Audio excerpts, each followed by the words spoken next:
Nobody looked twice at Clara Whitmore when she brought their coffee. Maybe it was the old apron she always wore. Maybe it was the faint scar trailing down her cheek, the one that seemed to shout louder than her voice ever did. In the sleepy town of Auburn Ridge, people didn't change, and neither did the opinions they formed. To the regulars at Mel's Diner, Clara was just the quiet girl with a limp ponytail and a face they pretended not to notice. That morning, she was working table 6 when a group of college kids stopped by. Loud, confident, the kind that carried their entitlement like a family name. One of the boys leaned back in his chair and muttered just loud enough, "Guess the circus is in town. Didn't know they let scars serve food now." The laughter that followed wasn't just cruel, it was surgical. Clara froze, her fingers tightening around the coffee pot until her knuckles turned white. She didn't say a word. She never did. Behind the counter, Marvin, the cook, watched it all but didn't intervene. He'd seen it happen a dozen times and figured silence kept things from escalating. Clara didn't cry, didn't react, didn't even look at them again. But she felt it, like a needle threading shame through every inch of her skin. And for the 100th time, she wished she'd never walked away from the wreckage that gave her that scar 3 years ago. Just before her shift ended, a sleek black car pulled up outside the diner. Not the kind Auburn Ridge was used to seeing. From it stepped a young man in a navy suit, shoes too polished for a place with cracked linoleum floors. He looked around with a sense of purpose, his eyes scanning until they stopped on Clara. He didn't sit. He walked right up to her, holding a single red rose in his hand. Everyone in the diner fell silent. The boy from earlier snickered under his breath, but the suited man didn't seem to notice, or didn't care. Standing in front of Clara, he spoke softly. "You probably don't remember me," he said, "but I never forgot you." He held the rose out like it weighed nothing. "I came back because of you." Clara didn't take the rose. Not yet. Her heart was pounding in her ears. She searched his face, trying to place him, the way memory sometimes hides things until it's forced to remember. And then, a flicker. Auburn High, the library, sophomore year. He was the boy who never fit in. The one who disappeared. Clara stared at the rose as if it might vanish if she blinked. The man in front of her looked polished, composed, a world away from the awkward teenager she remembered. But once she really looked into his eyes, that mix of sadness and determination, the pieces clicked into place. "Elliot?" she whispered, as if the name might betray her if said too loud. The man nodded, a soft smile breaking across his face like sunlight through clouded glass. Elliot Hart. That was his name. Back in high school, he was the quiet one who never sat with anyone at lunch, always hunched over a book, wearing thrift store jackets and sneakers with holes. They'd crossed paths only a handful of times, but one moment had stuck. The afternoon she defended him when a group of kids had cornered him near the lockers. He never thanked her back then, just ran. And 2 weeks later, he was gone. No one talked about it. Just another lost name in a small town where people left and didn't return. "I watched them laugh at you," Elliot said gently, nodding toward the now empty booth where the college kids had been. "It reminded me too much of before." His voice was low, but steady. Clara felt her stomach tighten. She hated being seen in those moments, like someone had caught her bleeding in public. "You didn't have to come here," she said, unsure whether it was gratitude or fear trying to speak first. "I did," he replied, "because I know what it's like to carry something on your face that people never let you forget." He reached up and traced the faint scar near his temple, mostly hidden by his hair. "It wasn't just school. It was home. My dad. He wasn't kind. I left because I had to. But I never forgot you, Clara." Her name in his mouth sounded too gentle, too unreal. The silence between them was filled with 1,000 questions she didn't know how to ask. How did he become this man in the suit? Why now, after all this time? And more urgently, what did he want from her? Outside, the sun was beginning to sink low, casting golden light through the windows and over the red of the rose still trembling in his hand. Clara finally reached out and took the rose. It felt warm from his palm. "I don't know what you're doing here, Elliot, but this town hasn't changed." She looked around at the familiar walls, the chipped tiles, the same people with the same stares. People don't forget scars. Elliot stepped closer, his voice barely above a whisper. "Then maybe it's time someone taught them how." By the time Clara stepped outside at the end of her shift, Elliot was still there, leaning against the black sedan, sleeves rolled up, tie loosened. He looked like someone trying to belong in a place that no longer knew what to do with him. The town had already started whispering. Small towns didn't need facts to build stories, they just needed something unusual to latch onto. And a man in a suit handing a rose to the scarred waitress? That was more than enough. "I thought you'd be gone by now," Clara said, approaching him slowly. Her voice wasn't cold, but it carried caution, like someone who had spent too long being disappointed. Elliot offered her a tired smile. "I told you. I came back because of you. And because I left something unfinished here." She folded her arms across her chest. "That sounds like something a rich man says when he's bored." He didn't flinch. "Maybe. Or maybe it's what a scared kid finally says when he's no longer scared." They ended up sitting on the hood of his car, the sky above them bleeding into twilight.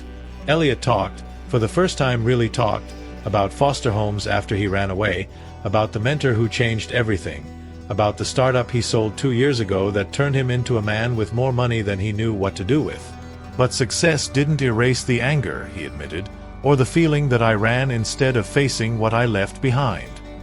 Clara listened in silence. It felt strange, hearing all this, not because it wasn't true, but because it sounded like something from a life too far from hers. She still lived in the same 2-bedroom apartment over the hardware store, still counted tips every night just to make rent.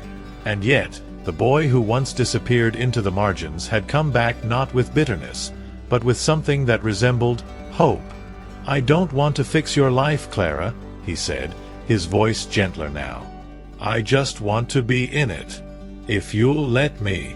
She looked at him for a long moment. No one had ever offered her anything without expecting something in return. The idea felt foreign, almost impossible. "People in this town remember everything," she said. "Especially the ugly parts." Elliot leaned closer. "Then maybe it's time we give them something else to talk about." From across the street, behind the dusty window of the diner, a figure watched them. Marvin, arms crossed, brow furrowed. Not with judgment, but with something that looked a lot like concern. He knew this town better than anyone. And he knew it didn't forgive easily. The next morning, the air in the diner felt different. Thicker. Heavier. Clara stepped in through the back entrance and immediately sensed it, a kind of stillness that wasn't quite silence. Conversations hushed as she passed, replaced by sideways glances and that particular type deference reserved for someone now labeled as gossip material. She didn't have to ask.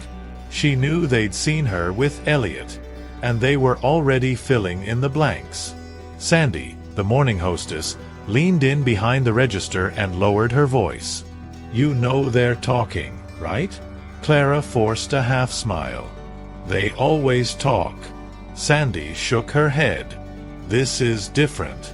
People are saying he's your mystery man, that he bought your silence, that maybe you've been hiding things all along." Clara stiffened. Let them talk. But even she could hear the strain in her own words. She'd spent years keeping her head down. Now, one evening on the hood of a car was enough to set fire to everything. She took orders, poured coffee, kept her eyes on the floor, the usual survival dance. But it didn't work today. Not when Mrs. Langley refused to tip her. Not when a man at table 2 loudly asked if Elliot was shopping for charity. Clara bit her tongue until it hurt. Behind the counter, Marvin didn't say much. But when Clara passed by, he handed her a glass of water and quietly said, "You sure you know what you're doing?" By noon, Elliot walked in again. Not in a suit this time. Jeans, flannel, trying to blend in. But his presence still split the room in half. Clara met his eyes across the diner, and the moment stretched longer than she wanted. He walked over, sat at the counter, and said nothing for a full minute. Then, "I didn't mean to make things harder." She shook her head. "You didn't. They did." Her voice cracked more than she expected. "This is just what it's like here." Elliot glanced around, then leaned in. "Then maybe it's time we leave." The words landed with a thud in her chest. "What?" she whispered. "I'm serious," he said. "Come with me. For a weekend. A day. Anything. Just to remember who you were before this place told you who to be." Clara stared at him. Her fingers trembled against the counter. "You think it's that easy?" Before he could answer, the front door swung open hard, and a man Clara hadn't seen in 2 years stepped inside. Tall, broad, sun-leathered face and eyes that froze her in place. Her ex. The second Clara saw him, her body went rigid. Wes Radley. Boots scraping against the tile, jaw clenched, that same worn leather jacket he used to wear like armor. He hadn't changed much, still walked like the world owed him something, still carried that bitter silence just behind his eyes. Clara felt the old ache in her ribs, not from pain, but memory, and the way the room seemed to shrink when he looked at her. He didn't glance at Elliot. Not yet.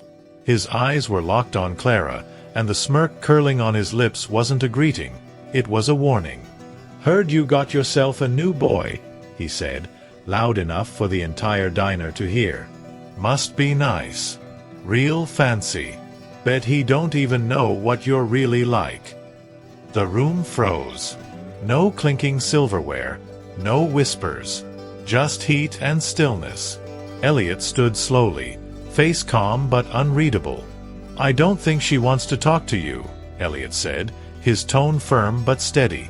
Wes turned, eyes narrowing, and finally gave him a once-over. "Look at you. Clean shoes, clean hands.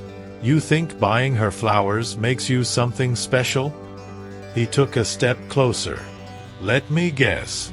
Big wallet, small backbone." Clara stepped in between them before anything snapped. Her voice was quiet. "Wes, just go." But he didn't move.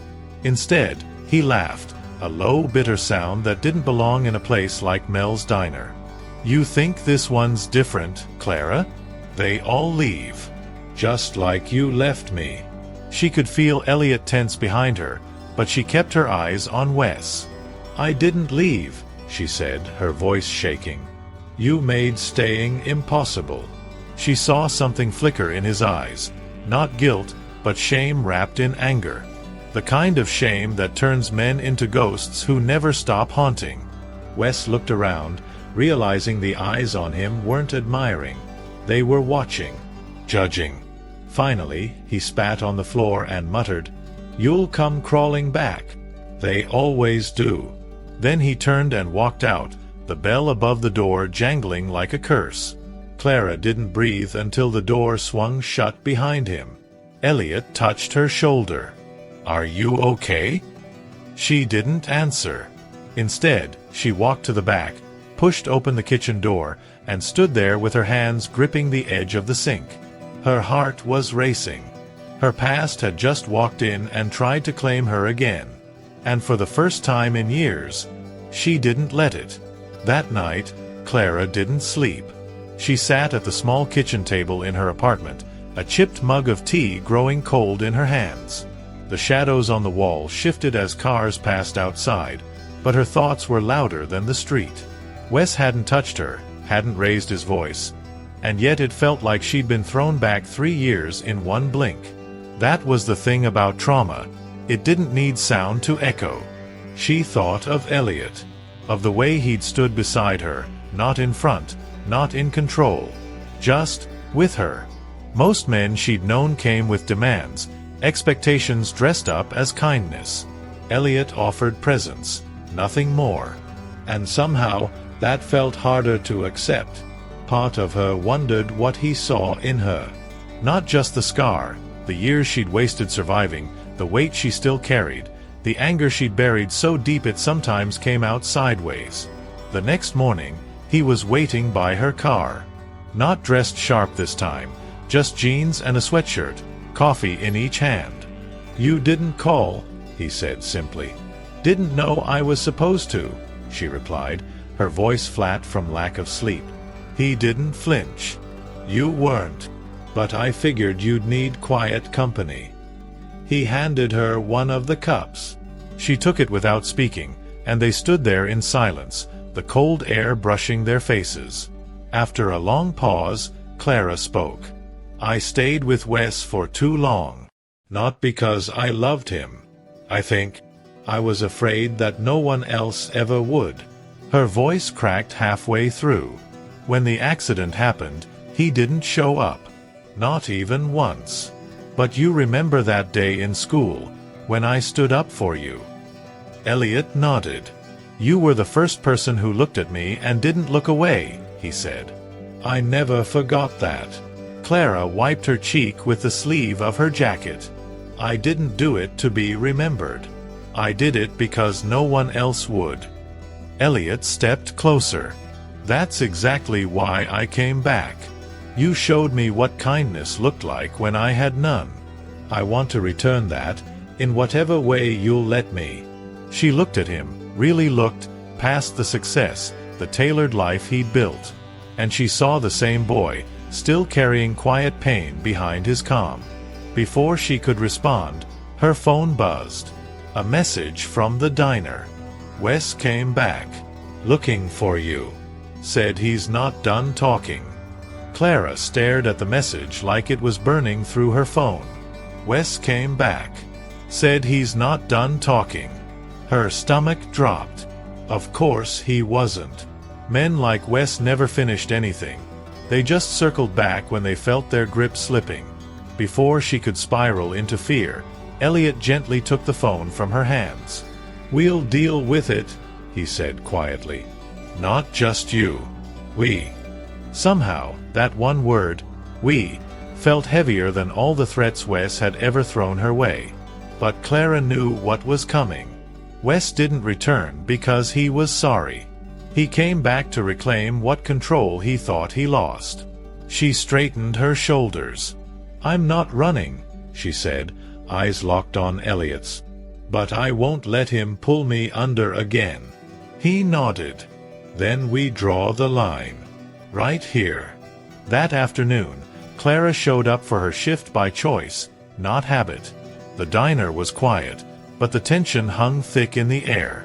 People sensed something, whispers without words. When Wes walked in, the door slammed harder than it needed to. He moved toward the counter with the same swagger he'd always had, but Clara didn't flinch this time. She didn't drop her gaze. She didn't shrink. "Can we talk?" Wes asked, his voice lower than usual, almost rehearsed. Clara glanced around. The place was mostly empty. Marvin watched from the kitchen, and Elliot stood from a booth in the corner, calm but ready. "If you've got something to say," Clara said, "say it here." Wes blinked, caught off guard. I came to say I messed up. I was angry. Lost. You know how things were." She let out a short laugh, dry and sharp. "Yeah. I know exactly how things were. You used me as a place to hide your pain. You didn't want a partner. You wanted someone to bleed with you." Wes opened his mouth, then shut it again. For the first time, he looked unsure, like the ground beneath him wasn't as solid as it used to be. "Just give me a chance to make it right," he said. Clara stared at him, eyes steady. "You don't fix bruises with apologies. You fix them by staying gone." Then she turned away, not with rage, not with tears. Just calm, final resolve. And in that moment, she took back something he had stolen a long time ago, her right to move on. Outside, the wind picked up, and the sky began to darken. But Clara had never felt lighter. The next morning, the silence in Clara's apartment didn't feel empty. It felt earned. For the first time in years, she woke up without the heaviness in her chest. No dread, no fear of who might be waiting outside or what cruel words might be waiting at work. She sipped her coffee by the window, watching the town wake up, and something about it felt manageable. Not perfect, but possible. Elliot showed up just after 10, holding a paper bag and 2 cups of coffee. "I figured you didn't eat yet," he said, smiling. She opened the door without hesitation this time. "You figured right." They sat at her small kitchen table, sharing muffins and stories. He told her about San Diego, about the business he sold, the charity work he was starting. But this time, he didn't talk like someone showing off. He talked like someone trying to remember who he was underneath the success. "You ever think about leaving this place?" he asked her between bites. Clara looked out the window. "All the time," she said. "But it always felt like I wasn't allowed to. Like this town had a claim on me, because of what happened, or who I used to be." Elliot leaned in, his voice soft. "You're allowed. You always were." His words sat with her, heavier than she expected. No one had ever told her that before. Not her mother, not Marvin, not even herself. She had gotten used to believing the only escape was endurance, surviving one day to get to the next. But Elliot saw something different in her. Not weakness, not damage, just someone worth starting over with. Later that afternoon, they drove to the lake just outside of town. The one she hadn't visited since the accident. Clara stood at the edge of the water, the wind catching her hair, the scar on her face fully exposed to the sun. And she didn't hide. Not this time. Elliot stood beside her, silent, present. "It doesn't scare me anymore," she said. "The scar?" he asked. She shook her head. "No. What people think of it." He took her hand. No grand gestures, no big declarations. Just skin against skin, honest and quiet. And Clara realized something. Healing didn't always come with fanfare. Sometimes it arrived in the form of a calm morning, a shared muffin, a scar kissed by sunlight, and a man who didn't try to fix her, just stayed when others walked away. The next week passed like a quiet unraveling. Every day, Clara noticed something changing, not in the town, but in herself. She no longer rushed through the diner with her head down. When people whispered, she didn't flinch. And when Sandy made a joke about the millionaire boyfriend, Clara just smiled instead of shrinking. She wasn't invisible anymore. But she also wasn't afraid of being seen. Elliot stayed longer than he planned. At first, he said he'd leave after the weekend. Then Monday came. Then Thursday. And somehow, by Friday night, he was fixing the flickering light in her hallway and making spaghetti in her kitchen like he belonged there. Clara didn't ask when he was going back to the city. The truth was, she didn't want to. And he didn't bring it up. One evening, they sat on her couch watching an old black and white film, the kind her mom used to love. Halfway through, Clara turned down the volume and looked at him. "You think this, whatever this is, works outside this town?" He didn't hesitate. "I think it works wherever you are." She looked away. "You're not just here because of guilt, right? For what happened in high school?" Elliot's expression softened. "No, Clara. I'm here because I found something real. And I'm not stupid enough to let it slip away." The next morning, she stood in front of the diner one last time. Marvin was outside smoking, like always. "So," he said, eyeing the suitcase by her feet, "you're really leaving?" She nodded. "It's time." Marvin blew out smoke and gave a slow nod. You were always too good for this place. Just took you a while to see it." She smiled. "Took me longer to believe it." Before getting into the car, Clara took one last look at the building that had held her pain like a second skin. It wasn't just a job, it was where she disappeared year after year. But now, she was choosing something different. Not because Elliot asked, not because Wes came back, but because she had outgrown the walls she'd once accepted as her world. As they drove out of Auburn Ridge, the town faded behind them like an old photograph, something she'd carry in her memory, but no longer live inside. Elliot reached over, laced his fingers with hers, and said nothing. And Clara, for the first time in her adult life, felt something that surprised her. Not fear, not guilt, just peace. They reached the coast just after sunset. The sky was a patchwork of orange and violet, and the ocean stretched wide and endless, like possibility itself.